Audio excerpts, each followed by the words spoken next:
নমস্কার, শুভেচ্ছা, অভিনন্দন।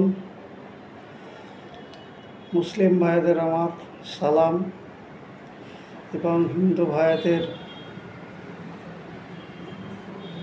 আমার মন থেকে প্রণাম। আমার নাম বসিরউদ্দিন মল্লিক। আমি এখন কর্মক্ষেত্রে গুজরাটে আছি, কিন্তু এই ভিডিওটা করছি আমি একটা বিষয় নিয়ে। সেই বিষয় হচ্ছে, আজ আমাদের পশ্চিমবাংলায় টেট ইন্ডিয়া নামক এক চিটফান্ড কোম্পানি ছিলেন। সেই কোম্পানি বর্তমানে এখন আর নেই, এবং মঞ্জাই বলে একটা কোম্পানি ছিলেন, সেই কোম্পানিও বর্তমানে এখন নেই। না থাকার কারণে আমার কিছু বন্ধু প্রতারণার মধ্যে আটকে গেছে, বা আমার কিছু বন্ধুদের ওই বন্ধুরাই প্রতারণা করেছে, মানি স্ক্যাম করেছে। মানি স্ক্যামের মধ্যে বিরাট ছক করে করা হয়েছে। সেই বিষয়ে পশ্চিমবাংলার কালনা থানায় আমার 11 জন বন্ধু মিলে একটা এফআইআর করেছেন। এফআইআর করার পর সেই দুই ব্যক্তি এজেন্টকে গ্রেপ্তারও করিয়েছেন। খুব ভালো কাজ, যার জন্য আজকে আমাকে একটা গ্রুপের মধ্যে বন্ধুদের মাধ্যমেই যুক্ত করেছেন। সেই গ্রুপটার নাম দিয়েছেন মঞ্জাই চিটফান্ড কোম্পানি। সেই কোম্পানির মধ্যে কিছু বিষয়ে কিছু মানুষের আলোচনা হচ্ছে, বা আলোচনার মধ্যে আমিও রয়েছি, আলোচনা করছি তাদের সঙ্গে। বিষয় হচ্ছে একটাই, এখানে কেউ ফন্ড করেছেন আর কোনো ব্যক্তি ফন্ড করিয়েছেন। অতএব কেউ ইনভেস্ট করিয়েছে আর কোনো ব্যক্তি নিজে ইনভেস্ট করেছে। বিষয় হচ্ছে এখন এইটাই, যে এজেন্টদের কাছ থেকে ইনভেস্ট করিয়েছেন, কিছু কিছু মানুষ জানকারি না নিয়ে ইনভেস্ট করেছে। তার জন্য আজকে প্রতারণার মধ্যে ফেঁসে গেছেন, ফাঁসিয়েছেন। তাদের সঙ্গে প্রতারণা করেছেন কিছু এজেন্ট। আর কিছু এজেন্ট হচ্ছে প্ল্যানিং করে কিছু ভালো মানুষকে ফাঁসানো হয়েছে বা ফাঁসিয়েছে। সেই ব্যক্তিদের কাছে আমার একটা খাস অনুরোধ,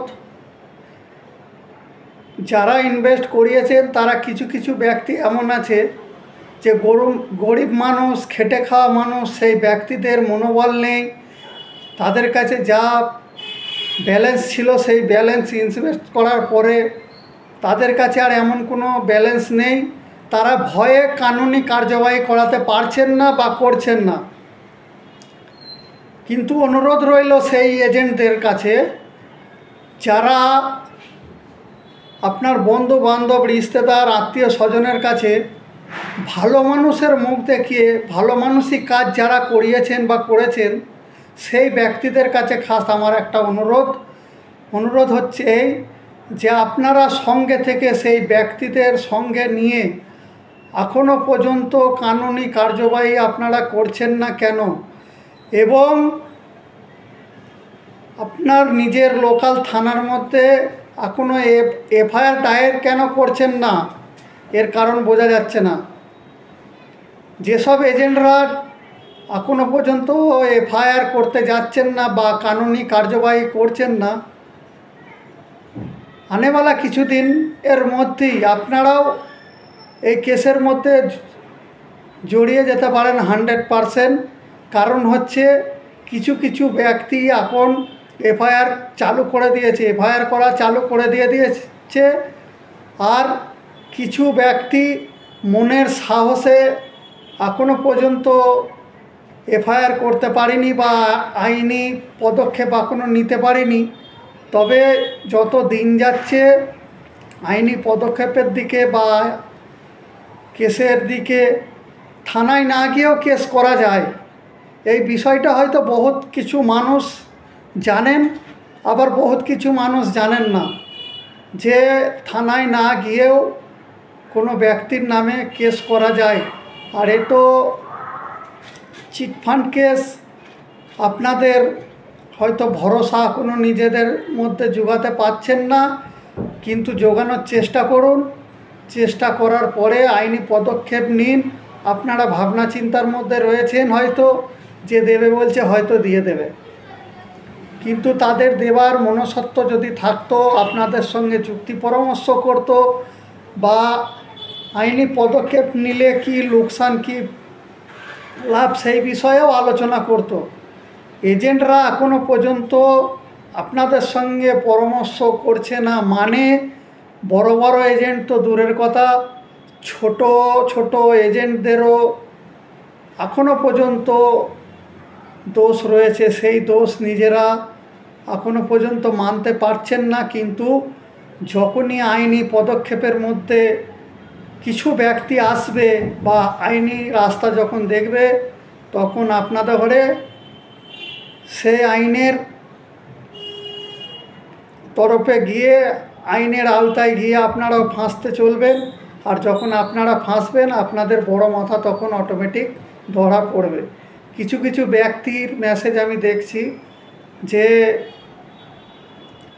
আপনাদের যে ওনার ছিল, আপনাদের যে মানি স্ক্যাম করেছে সব থেকে বড়, সেই ব্যক্তি এখন দুবাইয়ের মধ্যে চলে গেছেন। কিছু কিছু ব্যক্তির মেসেজের মধ্যে থেকে জানা যাচ্ছে যে সেই ব্যক্তিকে দুবাই থেকে কিভাবে ইন্ডিয়ার মধ্যে নিয়ে আসা যায় এই চেষ্টা করছেন বা এই ভাবনার মধ্যে এখনও পড়ে আছেন, কিন্তু আপনাদের ভাবনা চিন্তা এটা পুরোপুরি ভুল। আপনারা ইন্ডিয়ার মধ্যে একটা রাজ্যে যদি কোনো মানুষ থাকে, সেই ব্যক্তিকে নিজের রাজ্যে নিয়ে যাওয়ার ক্ষমতা নেই। আপনারা কি নিজের কান্ট্রি ছেড়ে আন কান্ট্রি থেকে তাকে নিয়ে আসবার ব্যবস্থা নিচ্ছেন? এটা তো নামুমকিন।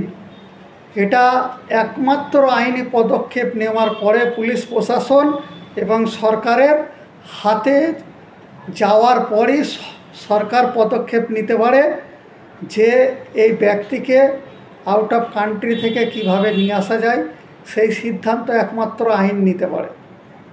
কিন্তু আপনার আমার মতন ব্যক্তি এই হোয়াটসঅ্যাপ গ্রুপে মেসেজ করে বা আলোচনা করে কিছু হবে বলে আমার মনে হয় না। তো সেই জন্যে আপনাদের কাছে খাস অনুরোধ করছি, আইনজীবী মানুষের কাছে পরামর্শ করুন এবং থানা পুলিশের সহযোগিতা নিন। সহযোগিতা নিয়ে আপনারা এগোতে থাকুন। এখনও পর্যন্ত খেটে খাওয়া মানুষের যে টাকা পয়সা কোনো কোম্পানিতে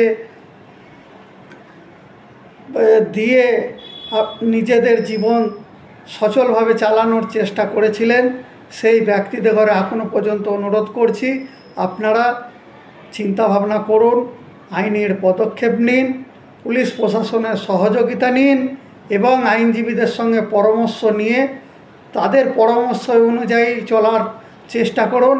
এইটুকুই আমার কথা বলার ছিল। পরবর্তী কথা আবার আমি কোনো ভিডিওর মাধ্যমে কইব, আপনাদের সঙ্গে পরামর্শ করব। এখন পর্যন্ত এই কথাই আপনাদের সঙ্গে আলোচনা করলাম। পরবর্তী আপনাদের সঙ্গে দেখা হবে নেক্সট ভিডিওয়।